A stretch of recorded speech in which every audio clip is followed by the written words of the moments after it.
กคนโปรดฟังผมก่อนนะพวกเราเป็นชนกลุ่มน้อยอยู่ประเทศไหน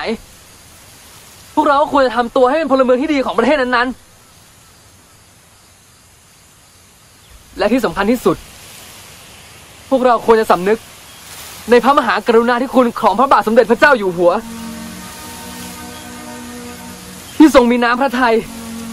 ให้พวกเราได้อาศัยอยู่ในดินแดนสยามแห่งนี้ฉะนั้นเพื่ออนาคตลูกหลานของพวกเราผมคิดว่าพวกเราควรวางอาวุธและมอบตัวจะดีกว่าพูดอย่างนี้เนี่ยเป็นการยุยงให้พวกเราแตกแยกและทรยศต่อพรรคต่อประชาชนคนอย่างนี้ต้องเป็นสายลับที่ศัตรูส่งเข้ามาแน่นอนใช่สายพูดถูกแล้ว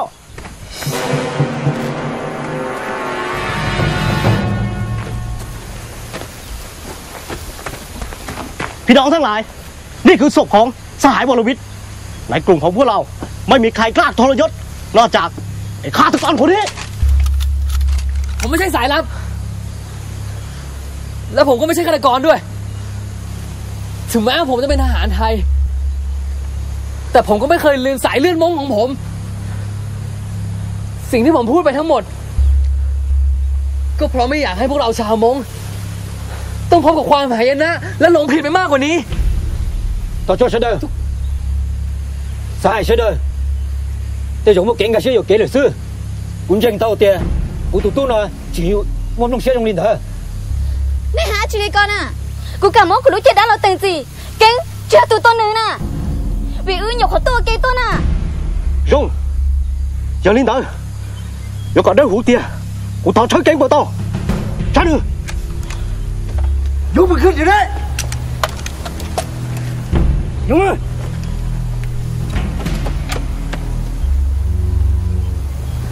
แต่ต้องกระเป๋าผมนะสหายเจิ้นทั่วก็ปล่อยเลยเหรอ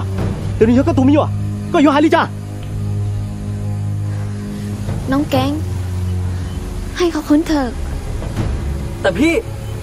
พวกเขาไม่เชื่อผมอะให้คนไปก็เปล่าประโยชน์แกไม่ต้องกลัวพี่มาช่วยแล้วนึกแล้วว่ามึงต้องเป็นสายลับที่ฆ่าพี่ใจกูมึงตาย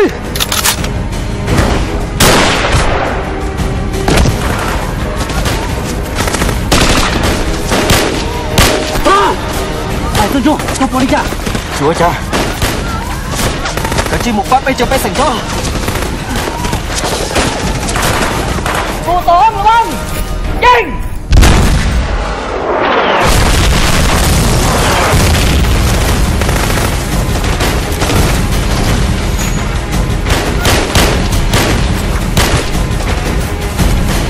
พี่ป้าพาพ่อลงไปก่อนจีมัวจี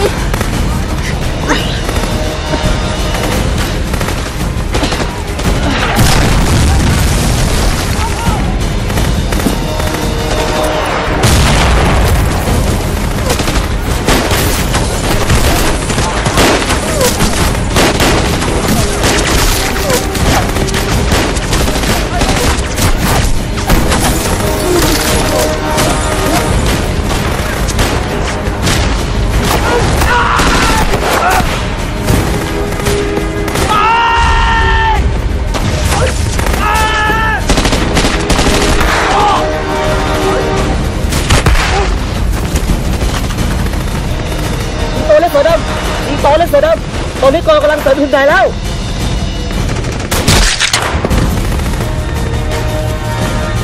พี่ชา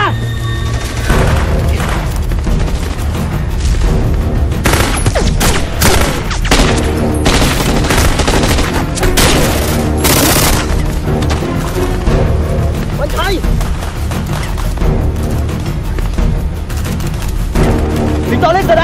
ำสิงโตเล็กเสือดำ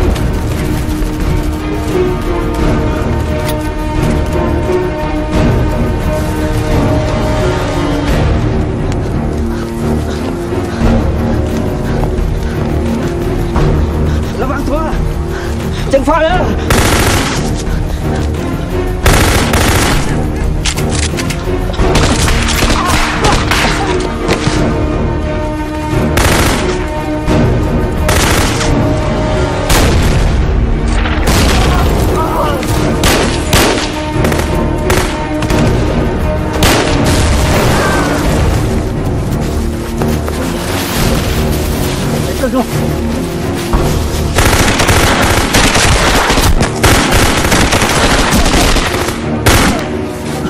สหายนี่จะกูจีมัว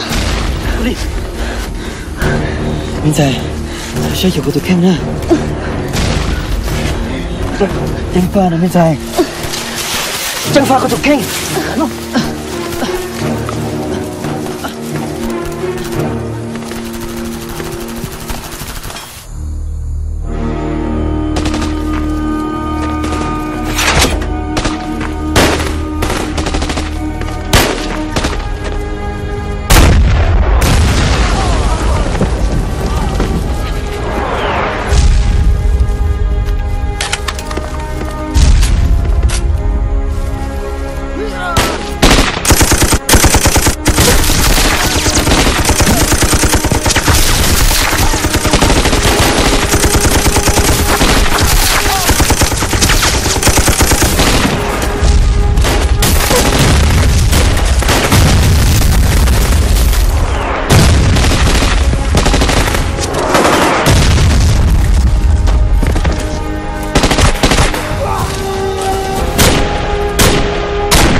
พี่อดทนไปนะพี่ป้าพี่ต้องไม่เป็นไรนะ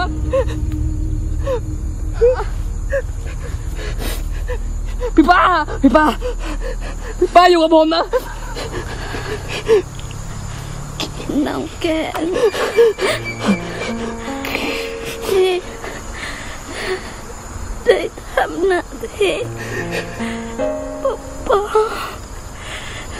พี่น้องชนเผ่าของเราอย่างเต็มที่แล้ว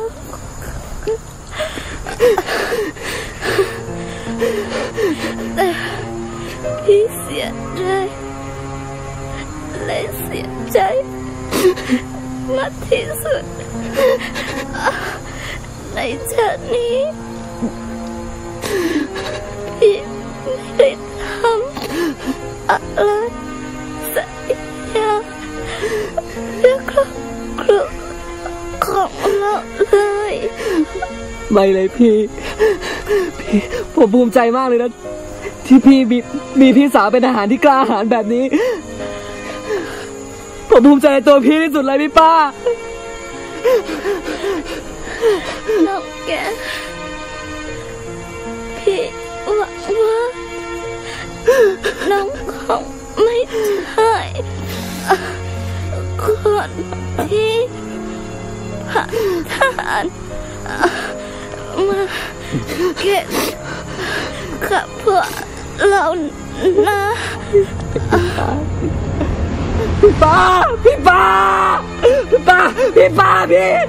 พี่อยู่กับผมก่อนนะพี่ป้า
ามนโยบาย 66/23 พวกท่านทุกคนจะเข้าโครงการพัฒนาชาติไทย และเป็นพลเมืองของพระบาทสมเด็จพระเจ้าอยู่หัว และต่อไปนี้พวกเราทุกคนจะอยู่ร่วมกันในแผ่นดินไทยอย่างสันติ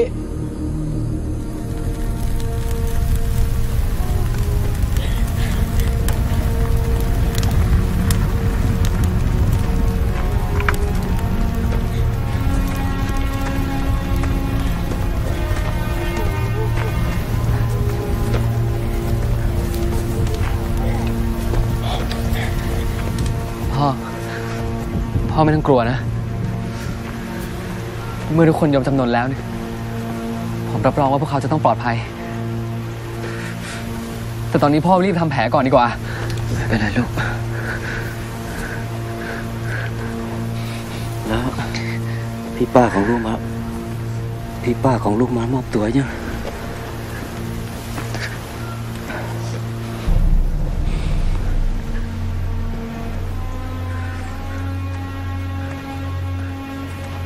พี่ป้าเขาได้เสียสละเพื่อชนเผ่าของเราแล้วพ่อ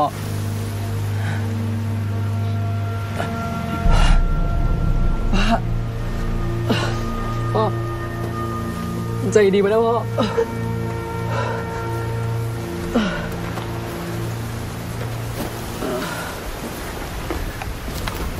หมดแก๊ง ครับผม นายทำดีมากนายไม่เป็นไรนะไม่เป็นไรครับมันเป็นหน้าที่ของผมอยู่แล้ว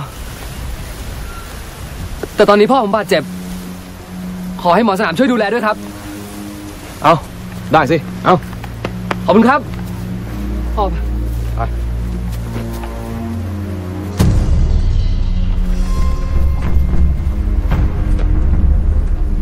พ่อผมด้วยนะครับ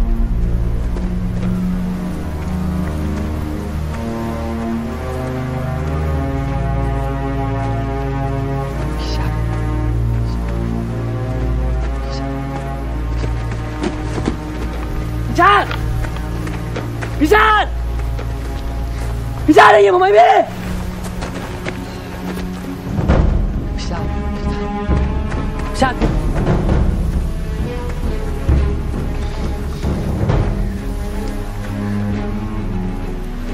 พี่ชาติอยู่ไหนพี่แกงไม่อยู่นี่พี่ชาติพี่ชาตินี่ไม่เป็นไรใช่ไหมพี่